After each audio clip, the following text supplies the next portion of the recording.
ఇప్పుడు Iran, Israel మధ్య war అనేది ఐదో రోజు మొదలైంది. ఈ నేపథ్యంలో ట్రంప్ చాలా సీరియస్‌గా ఇరాన్ సమస్యను తీసుకున్నాడు.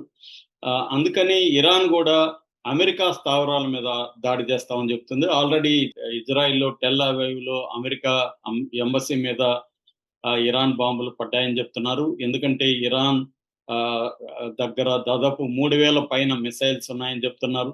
సో, కొన్ని వందల మిసైల్స్‌ని ఇప్పటివరకైతే ఇజ్రాయెల్ మీదేసింది. ఇజ్రాయెల్‌లో ఐరన్ డోమ్ డిఫెన్స్ టెక్నాలజీ బలంగా ఉంటది. దాదాపు దాని సక్సెస్ రేట్ 90%. అయితే 90% సక్సెస్ రేట్ కాబట్టి 10% పడినా గూడా నివాసాల మీద ప్రమాదాలైతే ఎక్కువగానే ఉంటాయి. ఎందుకంటే 100 మిసైల్స్ ఏస్తే 10 మిసైల్స్ అయితే ఖచ్చితంగా తగులుతాయి గదా! సో, దాన్ని గూడా బ్రేక్ చేసి 90% గాకుండా దాని రేట్‌ని 70కో తేవడానికి అంటే 100 ఏస్తే 30 మాత్రమే వాళ్ళు కొట్టగలుగుతున్నారు. 70 మాత్రమే కొట్టగలుగుతున్నారు. 30 మిసైల్స్ అక్కడ టెల్ అవీవ్ గాని మిగతా నగరాల మీద పడుతున్నాయి. ఆల్రెడీ 24 మంది ప్రజలు నిన్నటికి చనిపోయారని చెప్తున్నారు సివిలియన్స్. దాదాపు 500 మంది సీరియస్ గాయపడ్డారు.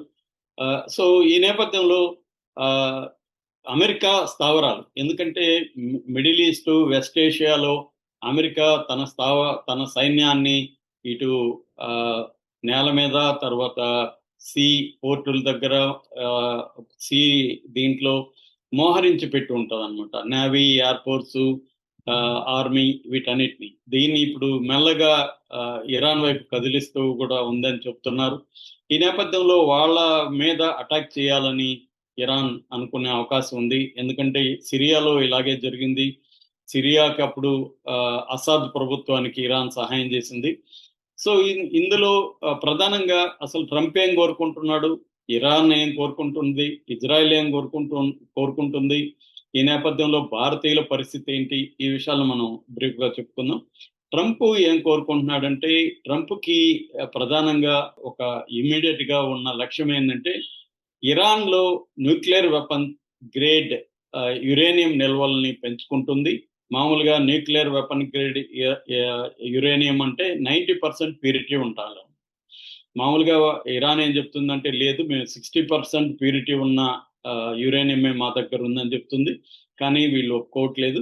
అట్లాగే ఇంటర్నేషనల్ అటామిక్ ఎనర్జీ ఏజెన్సీ కూడా తనిఖీలు కూడా చేపడుతుంది. గత 5 రోజుల నుంచి ఒమన్ అండ్ ఖతార్ వీళ్ళిద్దరూ ఈ 2 దేశాలు అమెరికాకి, ఇరాన్‌కి మధ్య చర్చలకి వాళ్ళు ఆహ్, మధ్యవర్తిత్వం వహిస్తున్నారు. ఒమన్‌లో గత 5 రోజుల నుంచి అమెరికాకి, ఇరాన్‌కి మధ్య చర్చలు జరుగుతున్నాయి. 60 రోజులు టైమ్ ఇచ్చారు ట్రంప్. 60 రోజుల లోపల మీరు మేము మా దేశంలో అణుబాంబులు తయారు చేయమని ఒప్పందం మీద సంతకం చేయాలి. యురేనియం నిల్వల్ని ధ్వంసం చేయాలి అన్న కండిషన్‌లు పెట్టాడు. దానికి ఇరాన్ అంగీకరించట్లేదు. ఎందుకంటే గతంలో కూడా ఇలాంటి ఒప్పందం ఒబామా టైంలో జరిగినప్పుడు ట్రంప్ ఆ ఒప్పందం నుంచి బయటికెళ్ళిపోయాడు 2018లో. మళ్ళీ ఇప్పుడు అదే ఒప్పందం అంటున్నాడు. కాబట్టి ట్రంప్‌ని నమ్మలేము. ఇదొక ట్రాపు. ఆహ్, క ఈ ట్రాప్‌లో మనం పడకూడదు అని ఇరాన్ అనుకుంటుంది. ఇదే సాకుగా తీసుకొని ఇజ్రాయెలు ఇరాన్ మీద దాడి చేసింది. ఎందుకంటే నేను ఇంతకుముందు ఒక స్టోరీలో చెప్పినట్టుగా ఏదో 1979 ఆహ్, ఇరాన్‌లో ఇస్లామిస్ట్ రెవల్యూషన్ వచ్చి అయతుల్లా ఖొమేనీ ఆధ్వర్యంలో ప్రభుత్వం ఏర్పడింది. అప్పటి నుంచి ఇరాన్‌కి, ఇజ్రాయెల్‌కి పడదు. సో, అసలు ఇజ్రాయెల్ అనే దేశాన్నే ఇరాన్ గుర్తించదు.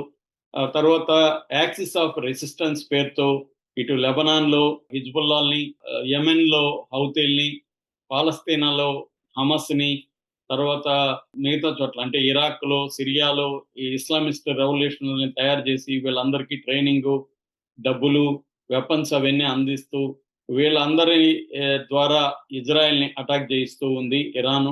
అందువల్ల ఇరాన్‌ని దెబ్బ కొట్టగలిగితే మిగతా మనం ఇక్కడ ఆహ్, ఈ వెస్ట్ ఏషియాలో పైసే సాధించొచ్చని ఇజ్రాయెల్ అనుకుంటుంది. ఇజ్రాయెల్‌కి ఇటు అమెరికా కావచ్చు, వెస్టర్న్ కంట్రీస్ అన్నీ కూడా సపోర్ట్ చేస్తున్నాయి. సో, ఈ ఈ నేపథ్యంలో ఇరాన్ తలగ్గదలుచుకోలేదు. ఇరాన్ వీక్‌నెస్‌ని గమనించి ఇజ్రాయెల్ అటాక్ మొదలుపెట్టింది. ఇద్ వాళ్ళు ఆహ్, ఇరాన్‌కి తెలియకుండా ఇరాన్ భూభాగంలోకి తమ డ్రోన్స్‌ని తీసుకెళ్ళి మొసాద్ ఏజెంట్లు అక్కడ పనిచేస్తూ అక్కడ ఇరాన్ డిఫెన్స్ సిస్టాన్ని వాళ్ళు జామ్ చేసేశారు.